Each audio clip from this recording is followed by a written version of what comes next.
20-year-old Keeslyn Roberts was last seen at the Flying J truck stop in Resaca. Her father said she had gotten mixed up with the wrong crowd and was on probation for a marijuana charge. She was getting her life back on track. So when she didn't report to her probation officer, a big red flag went up.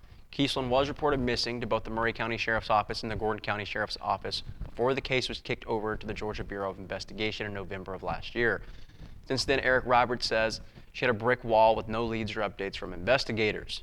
North Georgia Television has followed the case from the beginning and has watched Eric and Shannon Roberts go through an experience no parent should ever have to watch this.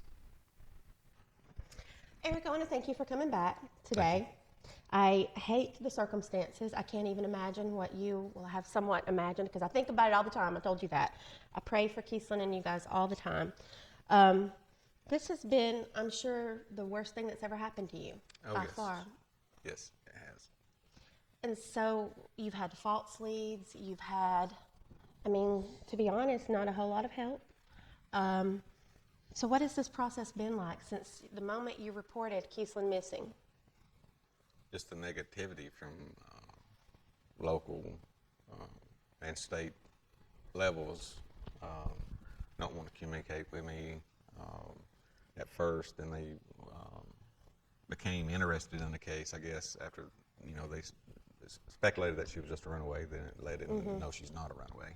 In the beginning, your feedback was basically like, well, she's just gone off and she's, because of her age. Her age and, of her drug charges that she has. Which was marijuana. Yeah, and, that stereotype, like most stereotypes, gets construed on who that person is. Mm-hmm. Sure.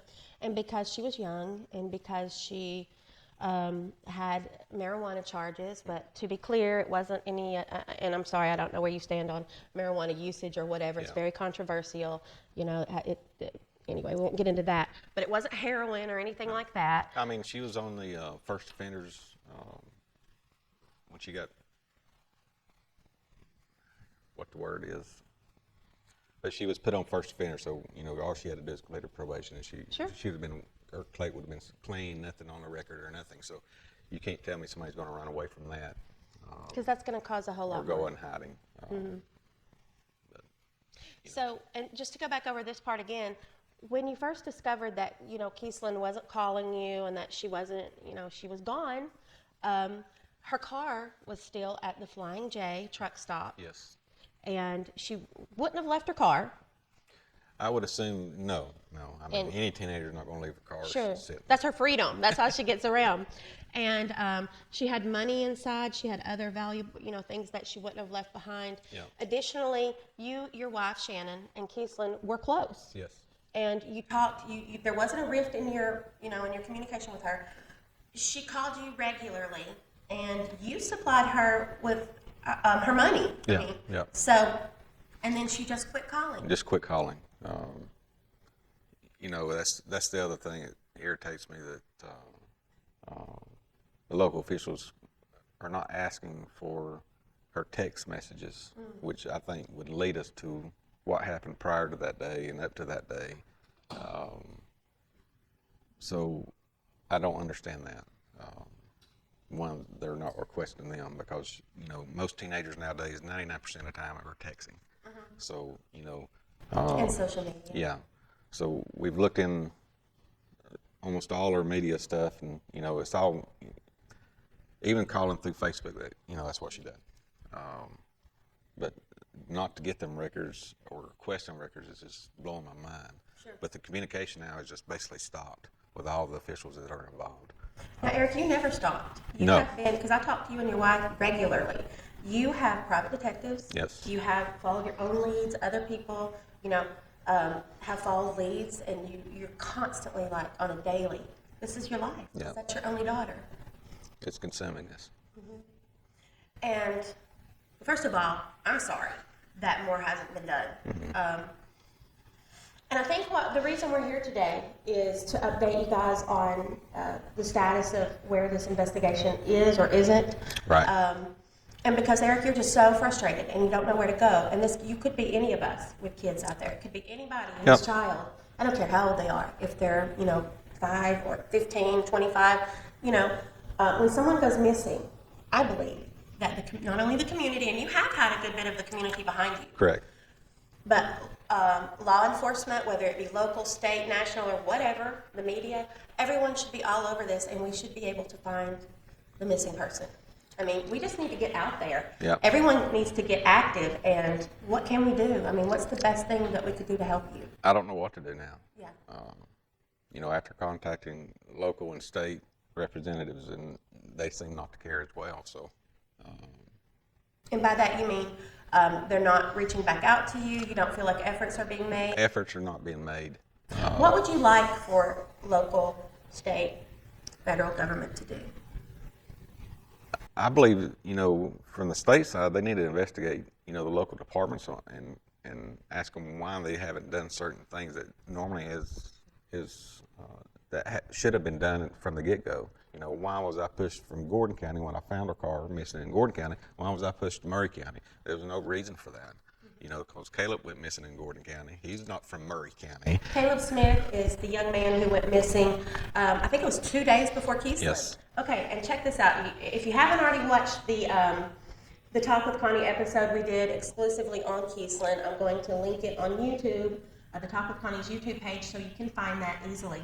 But Caleb went missing 2 days before. Right. He went missing at the Flying J in Gordon County, and his car was backed in 1 or 2 spaces away from where Keeslyn's Correct. car was backed in. Both went missing. Both had items in the glove box that normally people don't leave behind. Right. He was later found 5 miles. 5 miles roughly. Yeah, where he had apparently walked barefooted. Barefooted And and naked. 5 miles to a field or Swampy field. Swampy field. They did find him. There's some kind of mysterious things about that too. And no one seems to be connecting these 2 cases. As far as I know. I mean, I don't know what's going on behind the scenes, Right. but everyone online, and believe me, there's a lot of discussion online about these 2 cases. Right. You know, something's wonky there. There is something very wonky there. I don't know what it is. I don't know if it's connected. If it's not, that's incredibly coincidental. But, yeah, I think it is somewhat connected. You wouldn't just see 2 people within 2 days now. Same place. You're welcome to go down to Flying J Park and watch the activity there at night. And It's very suspicious, and it's very noticeable that what's going on in that parking lot, because it's not lit up. Lights don't work now. They was turned back on. Now they've turned back off. Yeah. So these people in that area that is in that whatever they're doing there, drugs, trafficking, or whatever, know that there's no cameras there. So, you know, in the Flying J, we've reached out to them. They won't even let us put a flyer on the window, on their door entrance. Oh, by the way, I'm really proud of some places that I go through, like John's Barbecue. I saw at other, flyers at other places. They still have the flyers for Keeslyn out. That's really great. As much as we can get it out there, because Keeslyn is somewhere. Yeah. And somebody knows, probably more than a few somebodies. Oh, yeah. What happened to her. And look, there's a reward for $20,000. Correct. So $20,000 if you know something that leads to her location. Please call. Where would they call? Where would these our viewers call? 706-226-0069. That's a direct line to me and my cell phone. And I'm going to be following up with a few people about, where is this investigation? What's going on? And I had someone recently tell me, well, we don't have any leads. I'm not going to say who, but, there are no leads. If there were leads, we would follow up. I think that there are some... That's a description. I just found and got a report from one of the local police departments with a very disturbing description on what happened to my daughter that was called in anonymously. And I just found this out. The lead police department didn't even know anything about it. So the other department withheld information from the other department that was handling the case. So, but this is, when I read that, it was very disturbing, because it was very detailed. Not a good turnout detail. Did this... But they've not interviewed neither one of the people that's listed on that report. Okay. So what we want to do, what you and I both want Yeah. is for all of these leads to be followed up. If there's no budget for it, find the budget. A human life is at stake. A precious daughter and a family, a mother and a father who get very little sleep. I know this. You'll have trouble concentrating as anyone would. Right. And you're just, each day is just, well, let's be honest, not that good. Mm-mm. So Eric needs relief, Shannon needs relief, and we all want to know what happened to Keeslyn. So once again, if you have any information on Keeslyn Roberts and her whereabouts, anything big or small, just call Eric, because you're going to give your information to where it needs to go. Yeah. You're going to follow up on it and Correct. make sure that something has been done.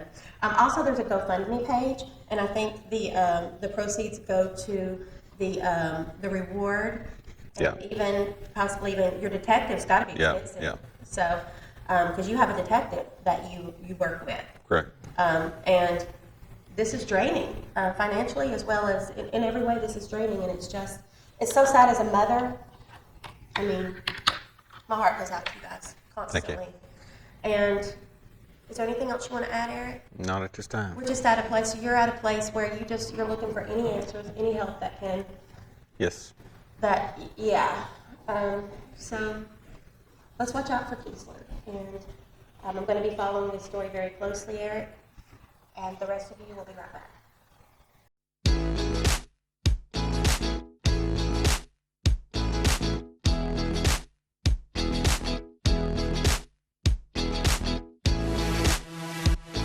If you want to win 4 tickets to go to the Copper Creek Farm, all you have to do is send an email to conniehallscott@yahoo.com with the word tickets in the headline. We'll randomly select 2 winners who will win and then be contacted by email. Good luck.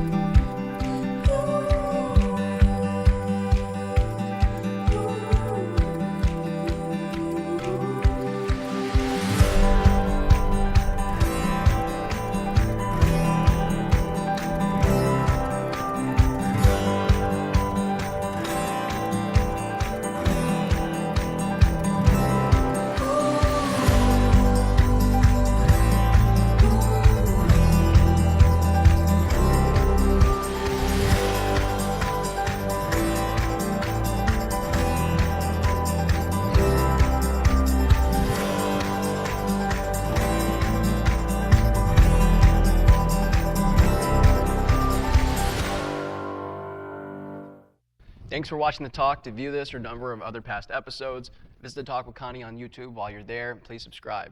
See you next week.